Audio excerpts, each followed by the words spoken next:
बोलिए राधे राधे। बोलो Radhe Radhe. Kunj Bihari GS academy में आपका स्वागत है। अगर राधा पुकारेगो तो घनश्याम आएंगे। रिजल्ट नहीं आ रहा है, राधे राधे बोलो, रिजल्ट आ जाएगा। चलो देखते हैं क्या क्वेश्चन है इसे। ये 42वें बीपीएससी में यह क्वेश्चन पूछा हुआ है।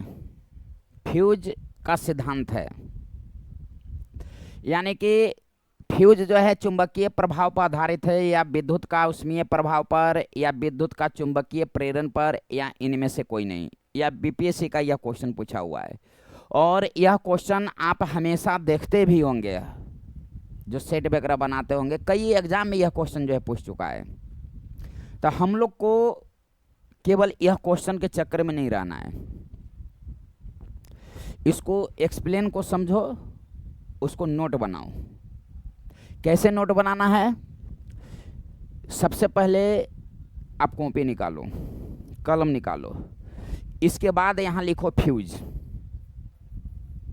यहाँ लिखो फ्यूज, लिखो, सबसे पहले फ्यूज लिखो।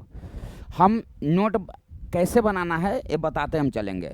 फ्यूज लिखो और फ्यूज से संबंधित जो भी प्रश्न है वो बताते हैं, और आगे टॉपिक जो है इसी तरह से हम अभी बताते चलेंगे। अभी आप लिखो फ्यूज। चलो यहाँ देखो, सबसे पहले ये जानना है कि फ्यूज है क्या। फ्यूज क्या है? तो आप ये जानते हैं कि ज़्यादा वोल्टेज आ गया तो फ्यूज जो है गल गया। तो हमारे घर में जो सामान है, उपकरण है, टीवी, फ्रिज, जो भी उपकरण है, कंप्यूटर, सब बच जाएगा। इसका मतलब क्या हुआ? इसका मतलब यह हो गया कि किसी विद्युत परिपथ में, नोट करो, कि किसी विद्युत परिपथ में किसी कारणवश धारा का प्रवाह अधिक हो जाता है तो फ्यूज वह स्वतः गल जाती है, जिससे घर का सारी उपकरण बच जाता है। फ्यूज कहा जाता है। ये क्वेश्चन पूछा हुआ है रेलवे का। रेलवे में ग्रुप डी में यह क्वेश्चन पूछा हुआ है कि अधिक धारा प्रवाहित होने से फ्यूज क्या होता है, गल जाता है कि गलता नहीं है, कि स्थिर रहता है तो गल जाता है। ये नहीं कि ऐसे ही हम बोल दिए, ये क्वेश्चन पूछा हुआ है तो वह गल जाता है। और तो फ्यूज क्या है? तो किसी विद्युत परिपथ में किसी कारणवश धारा का प्रवाह अधिक हो जाता है, फ्यूज गल जाता है। और जब फ्यूज गल गया, पूरा घर का, फ्लैट का पूरा जो है बिजली कट गया, आपका बच गया उपकरण सारे, वही तो फ्यूज होता है। नेक्स्ट नंबर देखो, फ्यूज का निर्माण किससे होता है? तो फ्यूज का निर्माण होता है टीन प्लस शीशा से। टीन प्लस शीशा, यानी कि एसएन और पीवी से, SN plus PV, tin plus शीशा। टीन का परसेंटेज क्या होता है? तो 63 और 37% लगभग जो है शीशा का होता है। शीशा का उष्मीय चालकता सबसे कम होती है। नोट कर लीजिएगा, नोट लिख के डैश दे के लिख लीजिएगा, फ्यूज के नीचे में लिखिएगा, शीशा की उष्मीय चालकता सबसे कम होती है। इसको आप नोट कर लेंगे। सबसे अधिक अस्थायित्व वाला तत्व कौन है? तो शीशा। इसको भी आप नोट कर लीजिएगा कि सबसे अधिक अस्थायित्व शीशा का, उष्मीय चालकता सबसे कम शीशा का। चांदी सर्वोत्तम चालक होता है, चांदी का। और सबसे अधिक आघातवर्ध कौन होता है? तो गोल्ड। सबसे अधिक तन्यता किसकी होती है? तो गोल्ड की। दोनों, आघातवर्ध और तन्यता। जितना भी मेटल है, मेटलों में धातुओं का राजा किसको कहा जाता है? तो गोल्ड को। अब अम्लों का राजा सल्फ्यूरिक एसिड को। आराम से इसको नोट करते जाओ।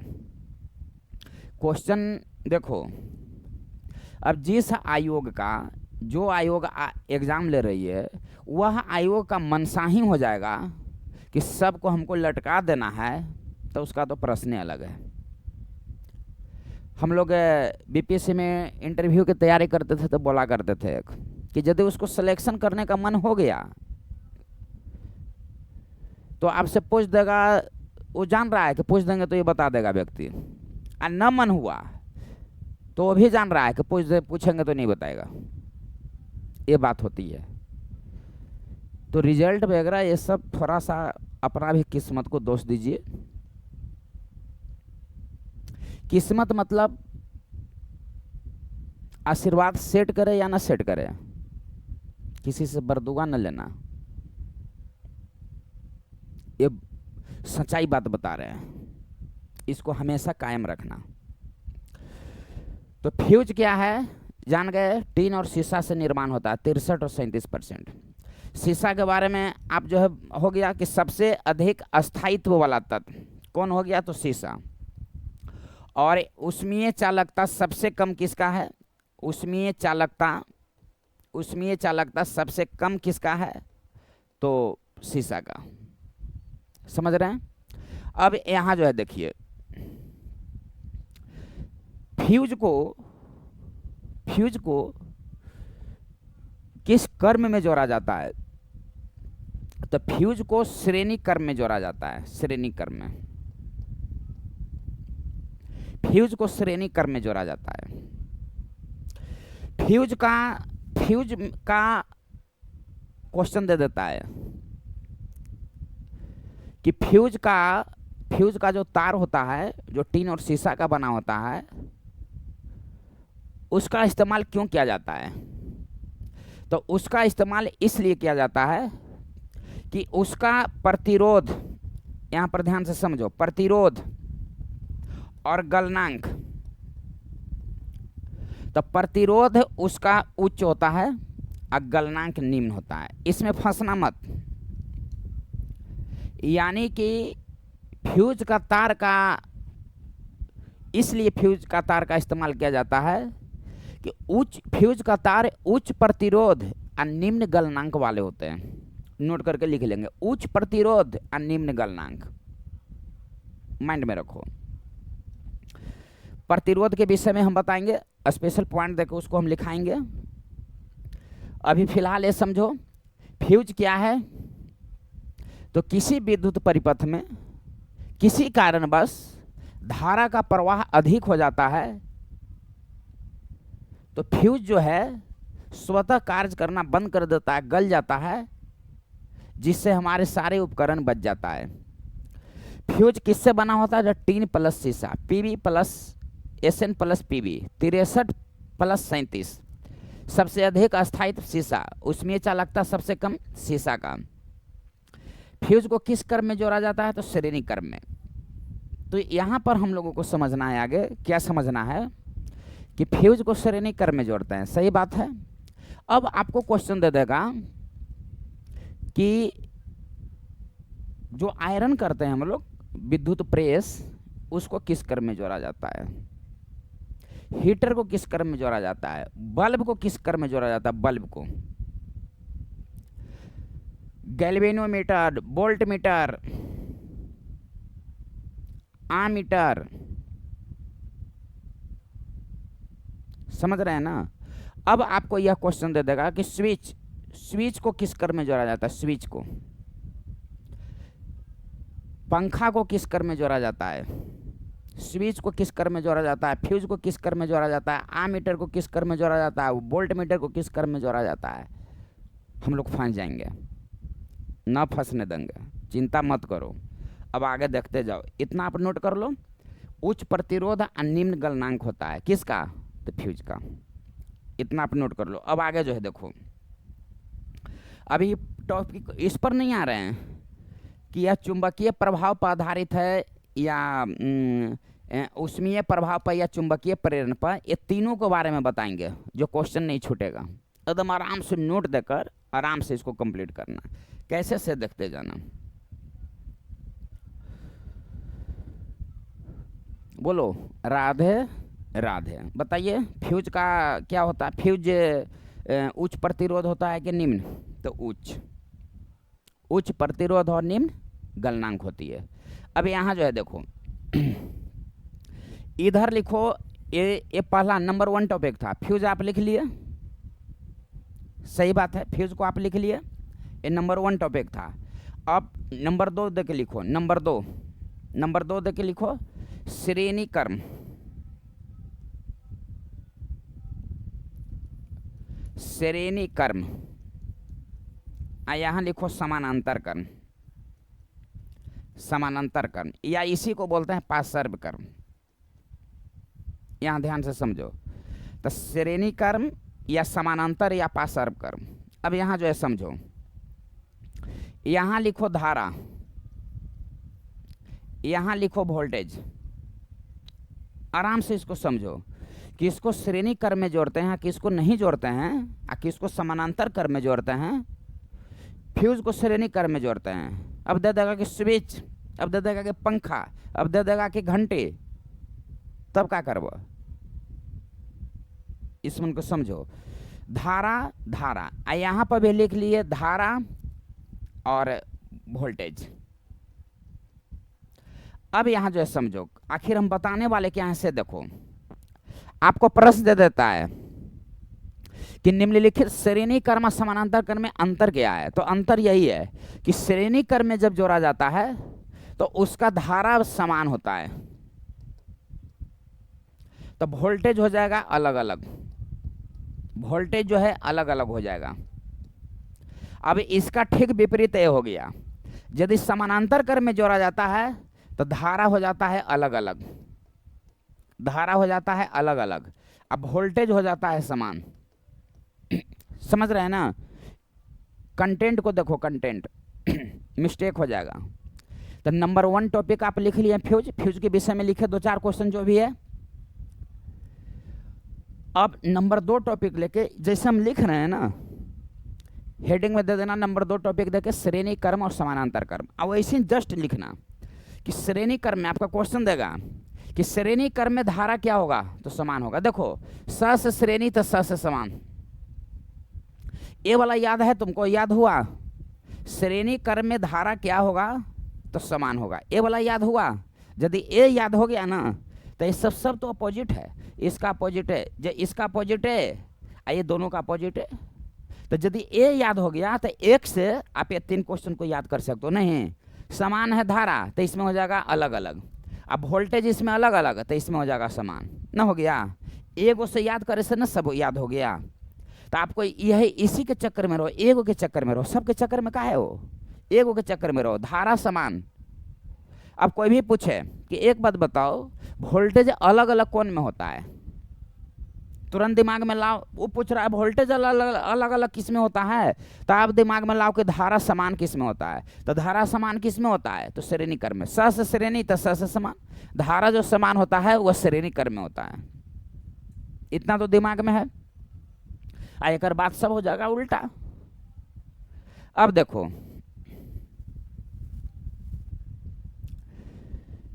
स्विच, फ्यूज और आमीटर,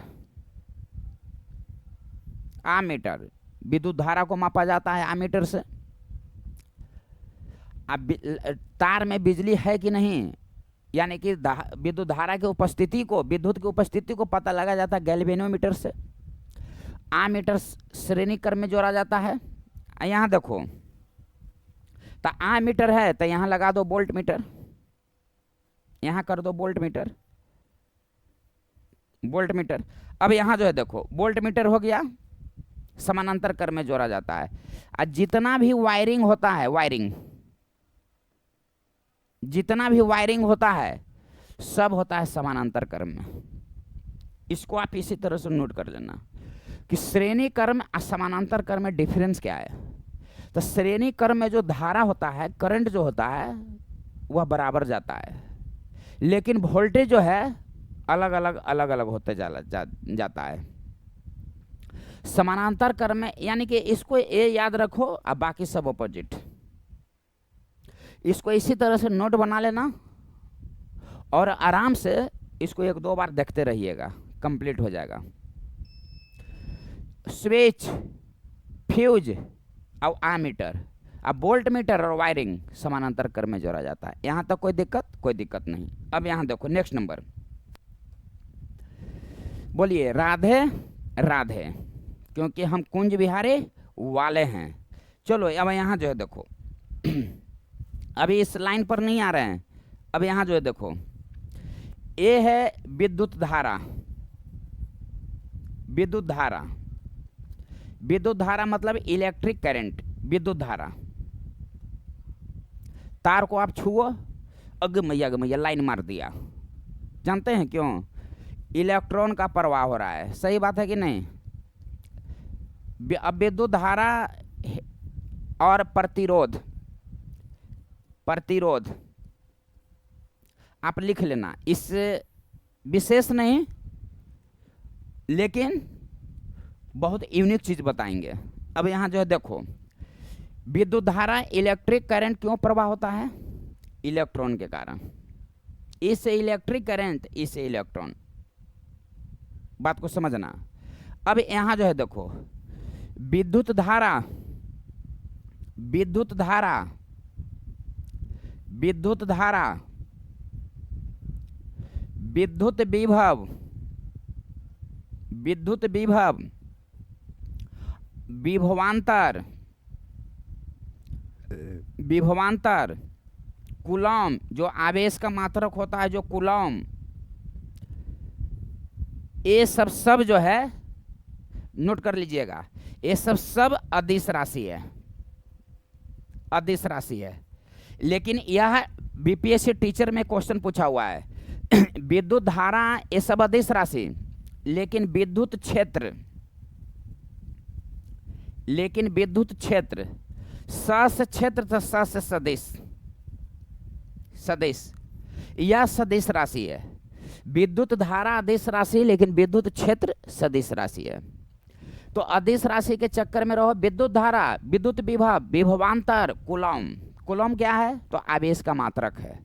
एक बात बताओ, विद्युत धारा का मात्रक एम्पियर, एम्पियर ये आप जानते हो, जानते हो ना। और आवेश का मात्रक कूलम। कूलम न देते तो क्या करबहू?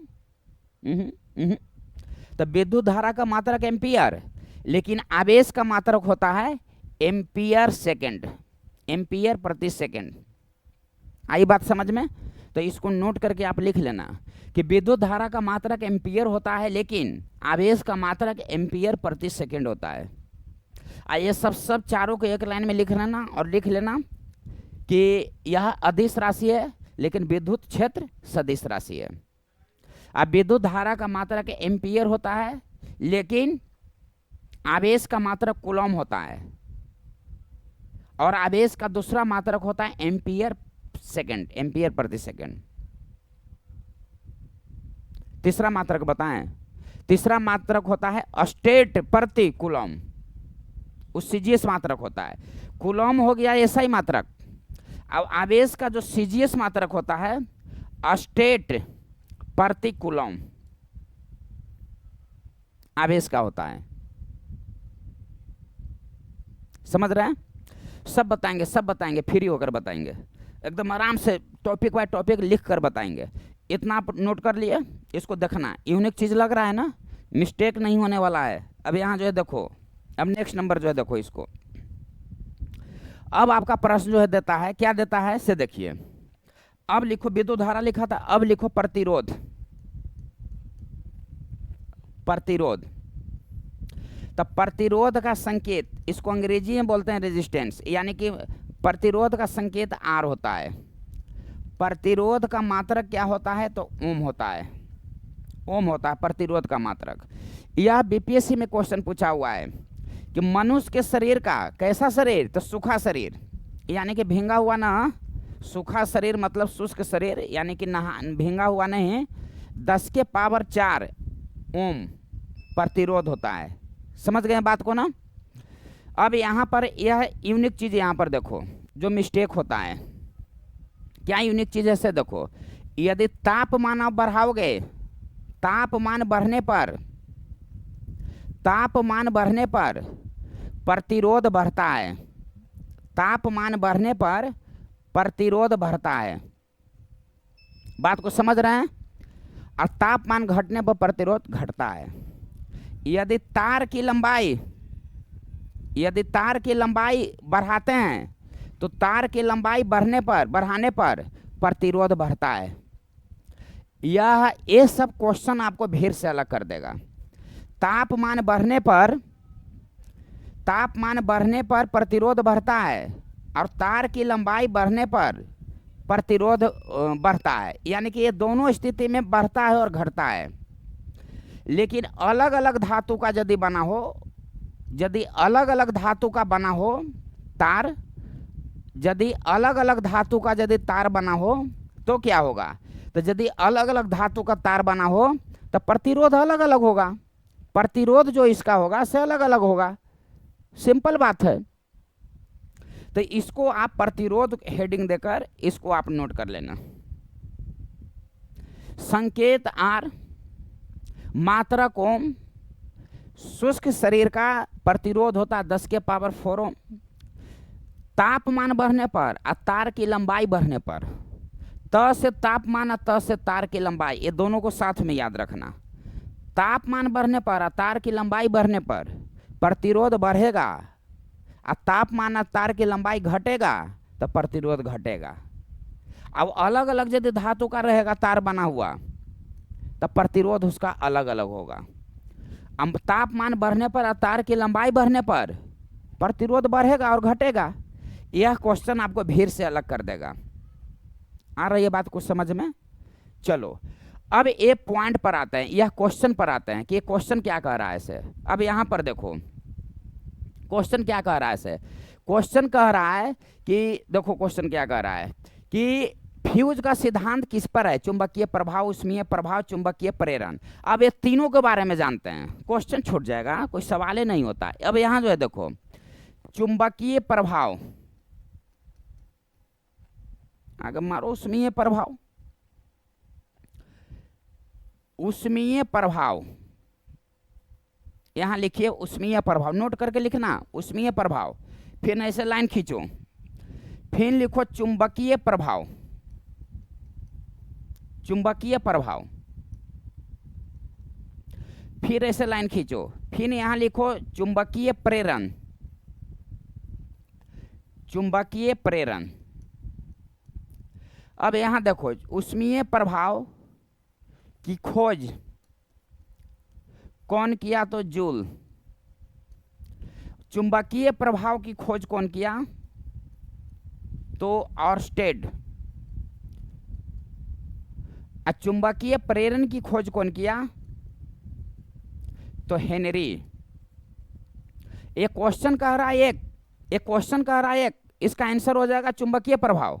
लेकिन ये तीनों के बारे में जानो ताकि क्वेश्चन किसी भी तरह से पूछे तो नहीं छूटना चाहिए, इसी को तो कंटेंट बोलते हैं। अब यहाँ जो है देखो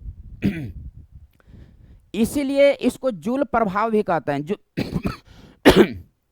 इसीलिए इसको जूल प्रभाव भी कहते हैं, उष्मीय प्रभाव को इसीलिए इसको जूल प्रभाव कहते हैं। अब यहाँ पर समझो एफ आई एच बी, ये याद रखना। एफ से हो गया फ्यूज, आई से हो गया आयरन, एच से हो गया हीटर, अब बी से हो गया बल्ब। इतना जो है आपको उष्मीय प्रभाव पर आधारित है। एफ आई एच बी फीहब, एफ आई एच बी। मान लिया कि अभी हम आपको बता दिए कि फ्यूज विद्युत का किस सिद्धांत पर आधारित है, तो विद्युत का उष्मीय प्रभाव सिद्धांत पर आधारित है। लेकिन अब सुबह हुआ या वही थोड़ा देर में सेट लगा रहा है, क्वेश्चन दे देगा कि आयरन विद्युत प्रेस किस सिद्धांत पर आधारित है, हीटर जो है किस सिद्धांत पर आधारित है, बल्ब किस सिद्धांत पर आधारित है, तो आप फंस जाओगे। तो कमाल का चीज हुआ कि ना हुआ, ये सब को एक जगह दिमाग में रख लो। F I H B, F I H B, fuse, iron, heater, bulb, ये सब उष्मीय प्रभाव पर आधारित है। खोज किया जूल, इसलिए इसको जूल प्रभाव के नाम से भी जाना जाता है। तो F I H B fuse, iron, heater और बल्ब। समझ गए बात को? हीटर का तार किसका बना होता है आप जानते हैं? तो हीटर का तार बना होता है नाइक्रोम का। हीटर का तार किसका बना होता है? तो हीटर का तार बना होता है नाइक्रोम का। यह नाइक्रोम क्या हो गया? नाइ से हो गया निकेल, क्रोम, क्रोम मतलब क्रोमियम, Cr, क्रोमियम, क्रोमियम। तो निकेल और क्रोमियम के मिश्रण को क्या कहते हैं? तो नाइक्रोम कहा जाता है। समझ रहे हैं? हीटर का तार नाइक्रोम का, आयरन का तार भी नाइक्रोम का बना होता है। उच्च प्रतिरोध निम्न गलनांक इसका भी होता है, और फ्यूज का भी उच्च प्रतिरोध और निम्न गलनांक होता है। तो निकेल प्लस क्रोमियम के मिश्रण को क्या कहते हैं? तो नाइक्रोम कहा जाता है। बात को समझ रहे हैं? ये प्रश्न में आंसर छिपा हुआ, नाइक्रोम, नाइ से निकेल, क्रोम से क्रोमियम, निकेल प्लस क्रोमियम। तो यह जो है उष्मीय प्रभाव पर इतना आधारित है। अब यहाँ पर देखिए चुंबकीय प्रभाव पर कौन आधारित है से देखो।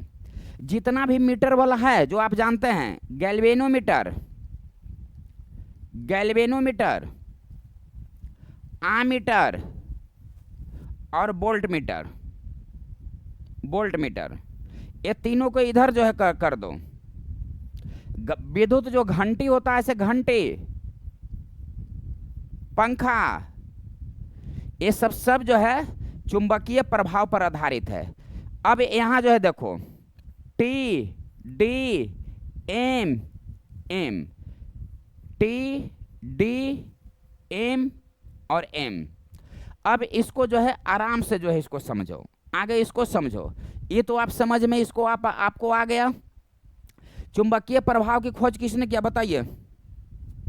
ऑस्टर्ड। चुंबकीय प्रेरण का हेनरी। इतना आप जान गए। अब यहाँ पर देखो टी से ट्रांसफार्मर। अच्छा कहीं देखें क्वेश्चन जी? ना देखें क्वेश्चन कि ट्रांसफार्मर किस सिद्धांत पर कार्य करती है? तो प्रेरण के सिद्धांत पर।